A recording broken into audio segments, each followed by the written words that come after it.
ಒಳ್ಳೆ ಫ್ರೆಂಡ್ಶಿಪ್ಪಲ್ಲಿ ಇದ್ದು ಈ ಥರ ಮಾಡಬೇಕಂದ್ರೆ ಬೇರೆ ಏನೋ ದ್ವೇಷ ಇತ್ತು. ಇದಕ್ಕೆ ಮುಂಚೆನೂ ಒಂದು ಗಲಾಟೆ ಆಗಿತ್ತು. ಕೂತ್ಕೊಂಡು ಅವರು ರಾಜಿಯಾಗಿ ಎಲ್ಲ ಊಟ ಎಲ್ಲ ಮಾಡಿಕೊಂಡು ನಮ್ಮ ಖುರಾನ್ ಮೇಲೆಲ್ಲ ಸತ್ಯ ಇಟ್ಟು, ಇಲ್ಲ ಇದಕ್ಕೆ ಮೇಲೆ ನಾವು ಚೆನ್ನಾಗಿರೋಣ, ಈ ಥರ ಏನೂ ದ್ವೇಷ ಬೇಡ, ನಾವು ಇಬ್ಬರು ಎಲ್ಲ ಸಹೋದರರಾಗಿರೋಣ ಅಂತ ಹೇಳಿ ಮಾತಾಗಿದ್ದಿದ್ದು. ಮತ್ತು ಹೀಗೆ ಚೆನ್ನಾಗಿದ್ದುಕೊಂಡು ಇದು ಮಾಡಿರೋದು. ಇನ್ನು ನಮ್ಮ ಮನೇಲಿ ನೋಡಿ, ನಮ್ಮ ಯಜಮಾನ್ರಿಗೆ ಒಳ್ಳೆ ಹೆಸರಿದೆ. ಅವ್ರಿಗೆ ನಮ್ಮ ಮನೇಲಿರೋ ಗಂಡು ಮಕ್ಕಳಿಗೆ ಯಾವ ವಿಧವಾದ ಪ್ರೊಟೆಕ್ಷನ್ನು ಇಲ್ಲ. ಇದಕ್ಕೆ ಮೇಲೆ ಅವ್ರಿಗೇನಾದರೂ ಒಂದು ಅನಾಹುತ ಆದರೆ ಇವ್ರು ಮೂವರೇ ಕಾರಣ. ಅಬ್ಬಾಸ್, ಸುಲ್ತಾನ್, ನಾಜು, ಇವ್ರು ಮೂವರೇ ಕಾರಣ. ಇನ್ನು ನಾಜು ಆಚೆ ಬಂದಿನೂ ಏನು ಸುಮ್ಮನೆ ಇರಲ್ಲ, ಮತ್ತೆ ಏನಾದರೂ ಹಾಗೇ ಆಗುತ್ತೆ.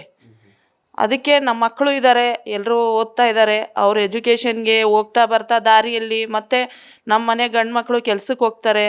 ನಮ್ಮ ಯಜಮಾನ್ರು ರಾತ್ರಿ ಹಗಲು ಎಲ್ಲ ಫೀಲ್ಡಲ್ಲೇ ಇರ್ತಾರೆ, ಆಚೆ ಕಡೆ ಸೋಷಲ್ ವರ್ಕ್ ಮಾಡಿಕೊಂಡೇ ಇರ್ತಾರೆ.